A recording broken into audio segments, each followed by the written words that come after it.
শিলপাটায় পেঁয়াজ পিষছেন কেউ কেউ আবার ব্যস্ত মাংস কাটায়। নারীদের সহযোগিতা ছাড়াই সব কাজ সামলাচ্ছেন পুরুষরাই, আর পাশে দাঁড়িয়ে দেখছেন স্ত্রী ও পরিবারের সদস্যরা। ব্যতিক্রমধর্মী রান্নার এ প্রতিযোগিতা হয়েছে বরগুনার সদর উপজেলার আয়লা পাতাকাটা ইউনিয়নে। এএফডির অর্থায়নে, কেয়ার বাংলাদেশের সহযোগিতায় এবং জাগোনারীর বাস্তবায়নে উইলি প্রকল্পের আওতায় সোমবার লেমুয়া পিকে মাধ্যমিক বিদ্যালয়ে এই আয়োজন করা হয়।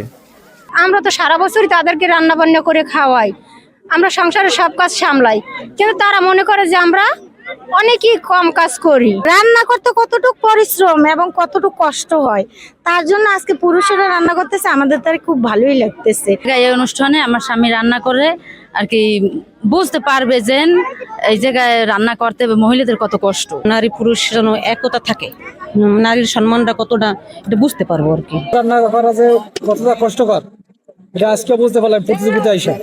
মানে আদা বাটা লাগে, রসুন বাটা লাগে। এই প্রতিযোগিতার মাধ্যমে সমাজের প্রচলিত কাজের বিভাজন নিয়ে ধারণা, পারিবারিক ও সামাজিক কাজে নারী পুরুষের সমান অংশগ্রহণ নিশ্চিতকরণ এবং নারীদের কাজের প্রতি সম্মান বাড়বে বলে মনে করেন অতিথিরা। নারী এবং পুরুষের ভিতরে একটা আন্তরিকতা বাড়বে। পুরুষ এটা বুঝতে শিখছে যে না, নারীরা পাশ করতে গিয়া এই সমস্ত সমস্যার সম্মুখীন হয়, এতে রাগ হওয়ার কিছু নাই, বরং আমরা পারি তাদেরকে সহযোগিতা করব।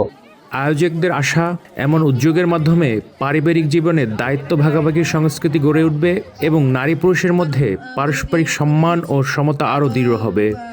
নারী সাংসারিক কাজেও যেমন এগিয়ে যেতে পারে, নারীর সাংসারিক কাজেরও যেমন মূল্যায়ন রয়েছে, পাশাপাশি নারী সুযোগ পেলে নারী পরিকল্পনা প্রণয়ন, বাস্তবায়ন এবং সিদ্ধান্ত গ্রহণে একটি গুরুত্বপূর্ণ ভূমিকা পালন করতে পারে। এটি মূলত আসলে আমরা দেখে আসছি ছোটবেলা থেকে যে আমাদের পরিবারের কাজগুলি, যেমন রান্নাবান্না, ধোয়া মোছার কাজগুলি আমাদের নারীরাই করে, আমাদের মা বোনেরাই করে থাকে।